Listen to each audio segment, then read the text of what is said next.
All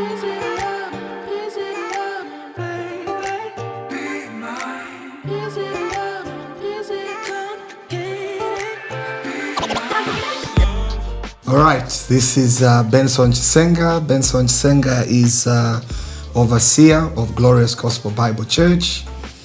I also serve as director of Great Gospel Crusaders Ministries, an evangelistic organization. And I'm also CEO of Destiny Changers, management consultant. And I'm a husband to my beautiful wife here, seated next to me, a father of 3. I think that's all about my introduction. My name is Michelo Chisenga. I'm a wife to Benson Chisenga. We have 3 kids, as he said, and I'm also an accountant. I also work for him in his business consultants called Destiny Changers.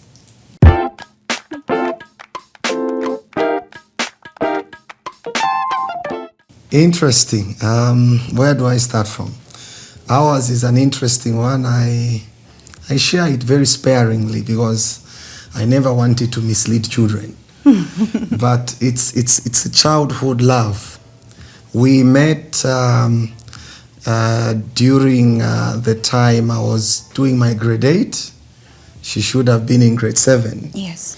We grew up in the same vicinity in Evanston. Yes. And prior to meeting her, I had a colleague, a close colleague who's a church member actually now, who spoke fondly of her. Apparently, he liked her. They shared the same tuition class and lessons. So each time he spoke of her, he spoke of a girl that was beautiful, a girl that was academically intelligent, progressive, calm. So I always wanted to meet this girl. So one time I had a chance, he introduced me to her, and I liked her. From there I just felt, you know, the ambience within me, the conviction, the persuasion within me that this could be the girl. I had never had a girlfriend before, you know. I had never been in any relationship. I was young, I was naive, but I just felt this attraction. I was only 14. She was about 12. And so when he introduced her to me from a distance, I told him, go and tell her I like her. So he went over to send the message. And the answer was not pleasant. I said, I was dissed. I don't have the time. Yeah, she told me she has no time for that. But then eventually the person who had no time for me had time to write a letter and also admitted. What did you admit in the letter? I said I like you like a cup of tea. The childhood love lines. And from there we had a relationship. For 2 weeks. For 2 weeks, because it was never making sense. We would just meet after school, you know, and take walks. Ice cream. And she would sponsor the ice cream, the ice cream purchase twice, I think. Mm-hmm. And then from there we felt, what is this? It was never making any sense. But eventually we decided to maintain a cordial and fraternal relationship. We grew through the teen moments. We were friends, very mutual, very cordial. I think focused more on school. Yes. And eventually she can pick it up. Yeah, later on during our tertiary level, that's when we became close again. And then from then on, I think after I had written my diploma, he asked me if he could reach home. And for me, it didn't even make sense because I think then I was only 21, turning 22. He said, can I go to your parents and ask them for a hand in marriage? I said, I don't know. I don't even know whether all I want is to be with you, but I don't know about marriage. I don't know about it. She's forgetting an interesting part. I was so lovesick that after church, it was a Sunday, you know, when I made my proposal. I ministered on that Sunday, and I had a cousin who had been sick. At UTH. UTH. So we went to visit at UTH. After the visitation, there was that famous restaurant at UTH. So we sat there to have a meal, and then I was making my proposal. Now, I was so lovesick that I proposed from UTH. No, I actually asked you a question. Okay. I asked you, I said, what is this? We're always together, but what is happening between you and me? Exactly. Because I was not clear, and you know, being a lady, you wouldn't, when somebody is always fond of you and you're fond of them, but there's nothing had been said. No commitment. That was clear. So I asked him, I said, what is this? So I expected him to tell me that we are girlfriend and boyfriend. Then he just said, for me, this should lead to marriage. And that was it. And the rest of the things, as they say, became history. Yeah.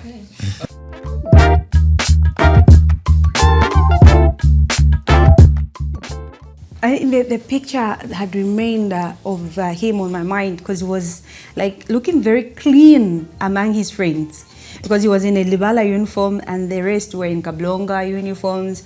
And then Libala had a very bright color. It was a sky blue uniform shirt and trousers.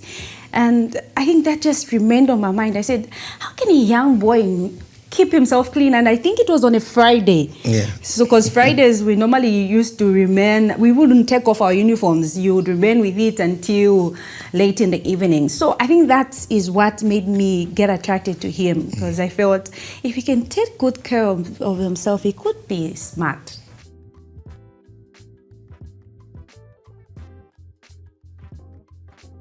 How did our relatives take it after we met? They thought we were young, and they believed we never knew what we were doing. Yes, only my mother supported us. The Exactly. rest thought we were like jokers. Yeah, so it was mixed reactions. The mother loved it. My siblings, then my parents had been deceased. My older siblings, I was among the youngest, the two youngest in the family. Yes. And my older siblings were single, so they were also wondering, I mean, how can he be marrying first before us? So it brought a bit of controversy, and but one thing I liked was the support of my mother-in-law. She just believed in my abilities. She believed in our future. And that, I think, gave us the leverage to feel we have a prospect and we can prepare from there.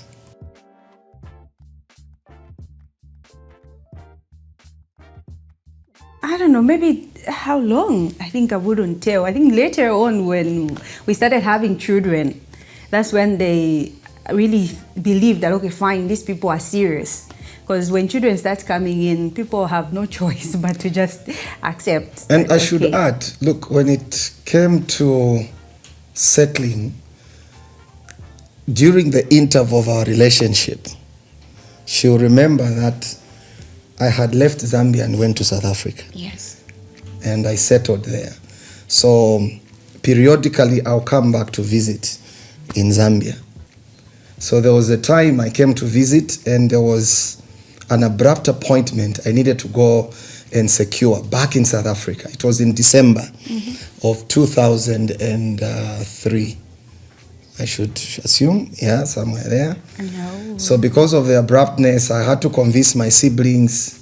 You would want to know that when I told my siblings that actually the engagement will move to marriage and that we'll travel to South Africa together, they didn't like the idea. Anyway, they didn't like it from the beginning. You were renewing your visa in South Africa. And I was renewing. Then there were issues of visas. He was renewing his visa. So one of the questions they had asked, because he had already engaged me and we left for South Africa, so they asked if he was single or married. Then he told them he was married.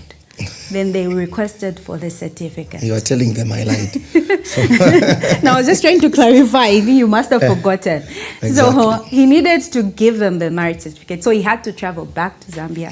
And he told everybody that this is what has happened. So they were thought he was nuts. But they said, okay, fine, we'll give you the certificate. So we got the certificate, we gave him. Everybody sat and they said, what is this these people are doing? Then he left again. He went. And then months down the line, he came back to my mother and they said, I think I want to go back with my wife. Okay. They were agreeable, but they didn't like it. But they will give you a go ahead. Go ahead, but they were nonchalant and they were doubtful. But from a distance, they're supporting it carefully, wondering whether it will work or not. So they just let you go ahead. They give you the go ahead, and elders are there to seal it up. But they are doubting. They're wondering whether probably they thought we were going to court for a very long time. Yeah, probably. Yes, because the engagement happened in June, and then October he came back for the certificate, and then December we just told them, I think as we're starting our home.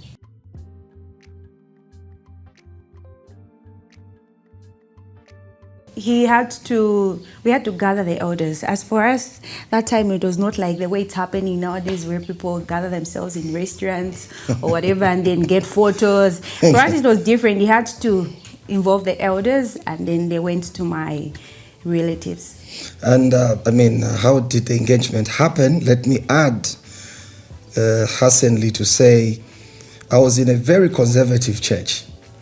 And she was also in another conservative church. In my conservative church, and I will not shy away because they don't shy away from these processes, deeper life. We were never allowed to propose directly. And I think they still don't. So when you are in love with someone, they had what they call a marriage committee. And you go to the marriage committee and let them know you like somebody. So when I approached them and told them that the one I like is from SDA. It was a little bit controversial, but my pastor asked me to give it a chance. I introduced her to Deeper Life, so literally in the process, she was integrated again also in Deeper Life. So from our conservative background, it was never allowed to go and engage, the way people do it today, and there's ecstasy and there's a party. Those things were never at all allowed. On doctrinal basis, and sometimes the courted culture. So it was supposed to be very formal, very conservative. The church had to be informed, the church had to endorse, the families needed to give consent, and then you go and pay on salamu. Then salamu you pay is the engagement, and that's how it happened, not so? Yes.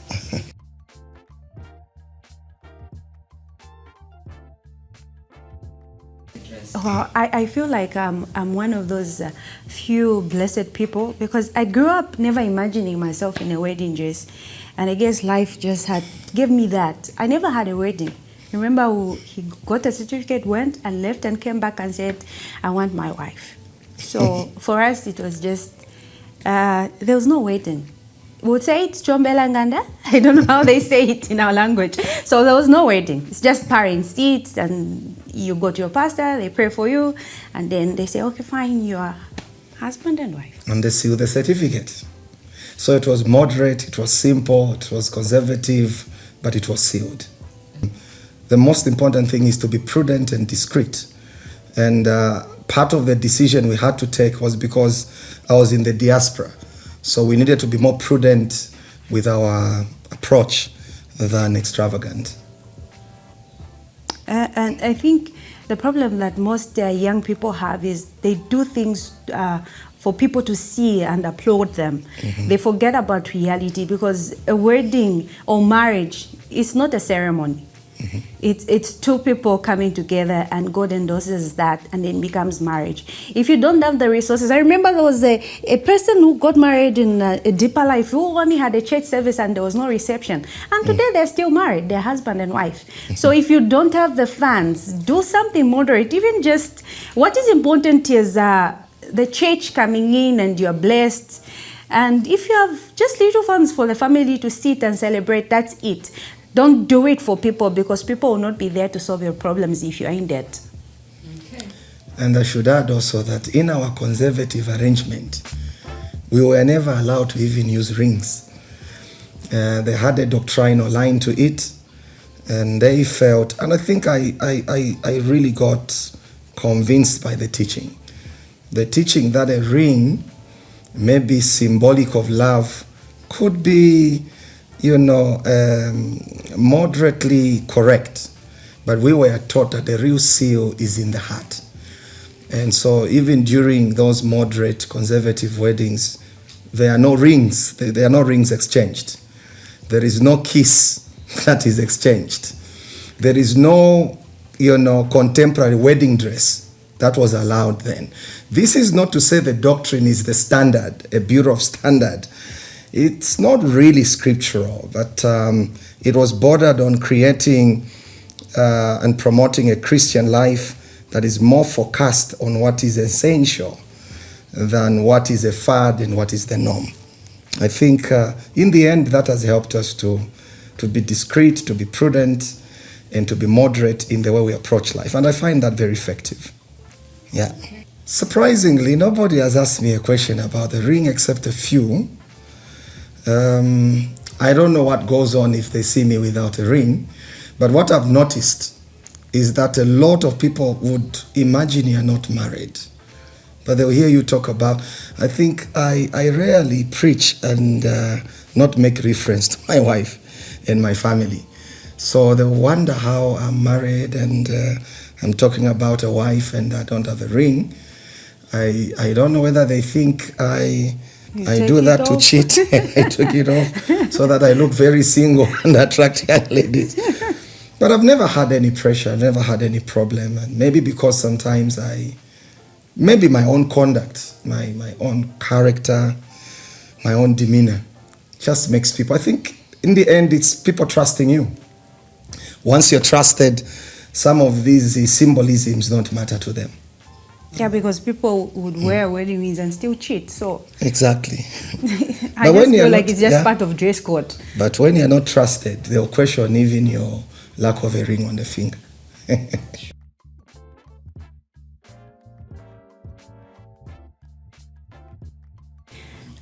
Being a pastor's wife, it's very interesting and challenging at the same time. But for me, I feel like I'm blessed because he became a pastor after we got married. So I had already been married to him, we were friends, so that just found us. So I really don't get bothered or find it hard when people are around him because I've understood his calling and I've understood that he does that for service. And because he's my husband, I'm supposed to support him. So I don't have issues with people demanding his attention because he's a balanced person. So he always has time for me. So I don't have that pressure. Interesting. Yes.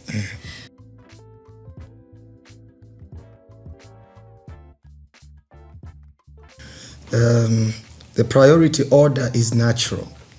The priority order must be spontaneous. The first calling of every pastor is his own family. If you fail, the first calling actually is your own marriage. I fully believe, and everybody should, if you fail to lead your own wife, you have no leverage to lead anyone. So it starts from there. And so everything that I do, everything I want to learn, everything I want to become and assume is first focused on building our marriage, making myself relevant to my wife, and making myself inspirational to her. And then our children and everybody else in the household. And then after that, I have now my, ministry, and every vocation that comes with that. And then after that, I have community to attend to and business. And after that, you have the nation as well to engage. That priority order must be natural. And once you keep your priority right, the balance is very, very natural.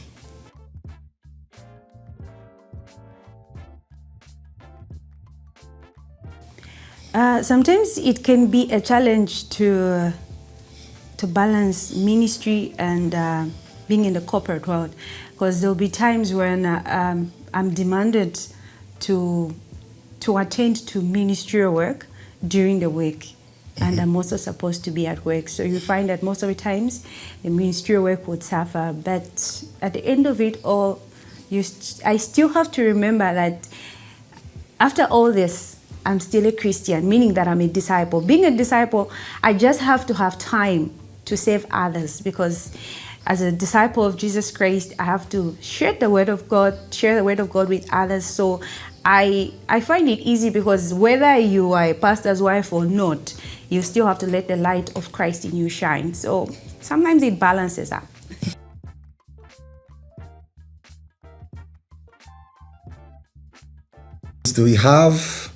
We've been married now for 18 years. This year would be the 19th. We've got 3 children. The first is 17. The second is 10.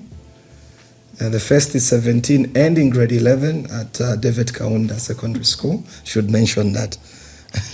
And then the second one, who sometimes she thinks is my favorite, is in grade 5. Grade 5? Yeah. I'm grade laughing. I don't want to cut you short. Grade 6 and 10 years old. I don't want to cut you short. Okay. Josiah, our firstborn son, is actually in grade 12. Jesus have mercy. And our second-born son is in grade 6. Pardon, ministry can make you lose memory. He's in grade 6. And then we have a little one. She's about a year, 4 months. Today, actually. Thank God you said that. I would have said 2. So 18 years running into 19 and 3 children.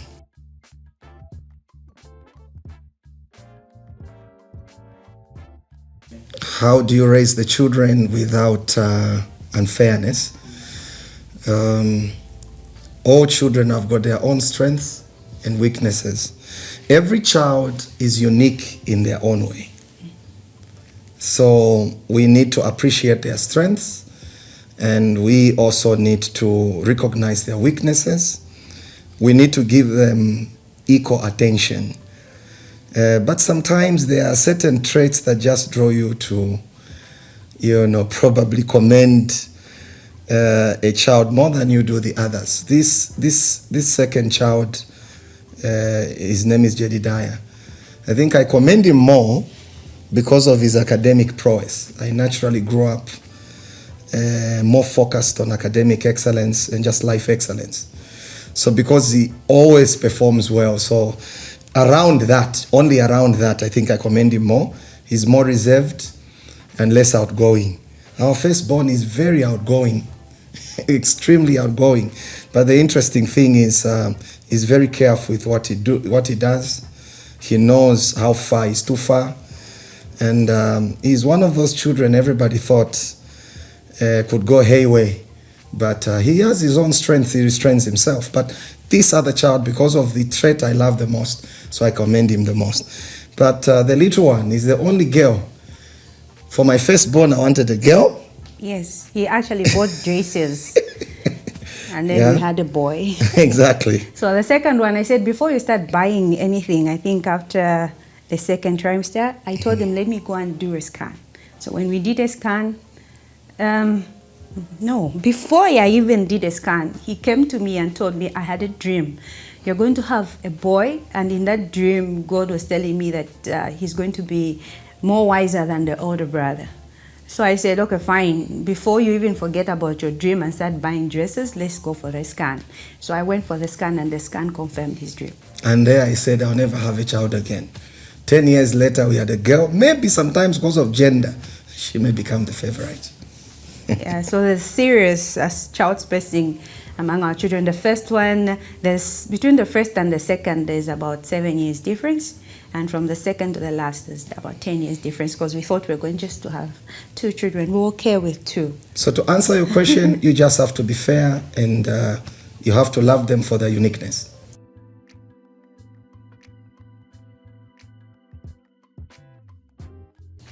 I prefer you start. No, you can start, go ahead. How do we resolve it? Most of the times, I don't know, maybe because he is my pastor, sometimes I forget that he's my husband. I don't really talk too much. Like, he would say something or I'm not agreeing with him. Most of the time, I keep quiet and then later on say it at a time when we've forgotten about everything. The environment is different from where he had brought the conflict or where we had the disagreement. So I'm not the kind of a person that talks too much when we have a difference. So what helps us most is, I think, the way we relate to each other, because we are friends. So when we have a disagreement, I always remember that this is not him. It's a difference that we have, but it's not him. It's a flaw in him, but it doesn't define who he is. So I'm always reminded of the commitment he has towards me. So for us, sometimes we do even have the time to say, sit down, let's talk, and I don't know. Deal with problems. I don't know. Sometimes I feel like we don't have so much of those conflicts in our home. Look, most of the time when people talk about conflict, they always want me to, say, yeah, it's real, it's difficult. I don't like perceiving things that way.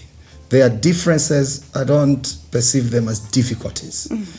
I like saying it's engaging. When you have differences, the best is to understand and not judge. And that's my belief. You have to understand your partner's perspective and viewpoint, likes and dislikes. And then one of the principles I use most of the time is to avoid asserting my rights and assume responsibility towards every difference. What that implies is assume your role, because everything that goes wrong implies that you've also played a role to make that thing go wrong. And so learn to use words like sorry, you learn to apologize, you learn to assume responsibility to correct it, and be humble enough to admit your own mistakes. And be willing not to criticize, but encourage more and focus on the prospect and the future. So we rarely spend time dwelling on problems and weaknesses and differences, and just understand and don't judge. Assert your responsibility and not your rights. Encourage and not criticize. That for me is the best way of resolving conflict.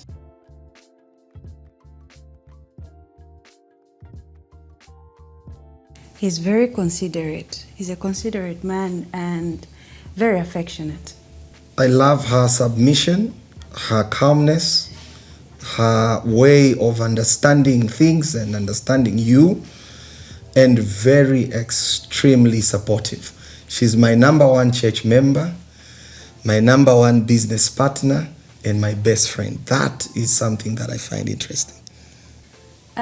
I love it when he says this sentence, like in a conversation. He just says, like the way I love you. So he would be talking about something, then he says, like the way I love you, I wouldn't want something ill to happen to you. So those words really just make love to my heart. What words? She says she's more expressive than I am in terms of romance. So she says a lot of things. But what one thing can I pick? She loves saying you are very considerate. So that reminds me that I'm more human. You're very considerate and very affectionate. And that reminds me that I've not lost my taste. My teenage prowess is still there.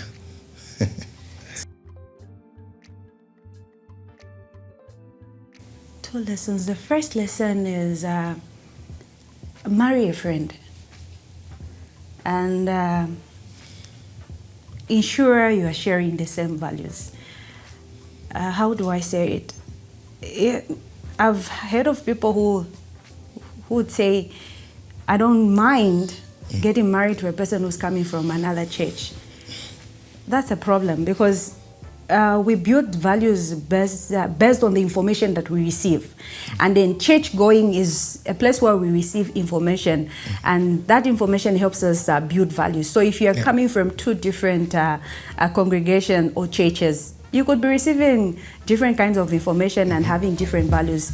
That is a problem. So ensure you're friends and ensure you share the same values. That will help. Interesting. The first lesson I've learned is that you need to choose your love and love your choice. So choose the one you love. That's it. And then after you choose the one you love that choice. Secondly, marriage is an attitude of commitment. Without that kind of attitude, every difference will separate you and set you apart. But when you are committed, the things that should break you apart will be the same things you use as materials to keep building, to keep growing, to keep developing and keep increasing.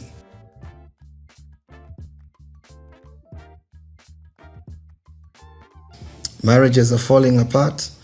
Where are young people missing it? I think young people are missing it on foundation. The foundation on which they build their relationship is faulty, very selfish, and very rebellious towards authority, parental authority, church authority, and sometimes optimistic cultural authority. I use the word optimistic deliberately to connote it to culture, because not all cultural norms are correct. And that for me spells the doom for so many young people. So it's the foundation. The second is preparation. The focus of preparation is on the ceremonies, is on ecstasy, is on peripheries, things that never matter, things that never build, and things that never establish a home. So foundation and preparation is where the problems are setting in. And maybe to say it in another way is people are not understanding why they are getting married. Yeah.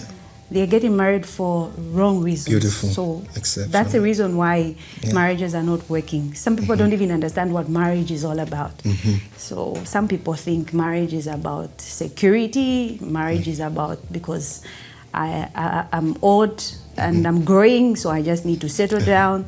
There's so many reasons which are wrong. So if you are getting into something with wrong reasons, definitely that thing will not be built up, neither will it last. Okay, my name is Benson Chisenga. My name is Michelo Chisenga. And this is how we met.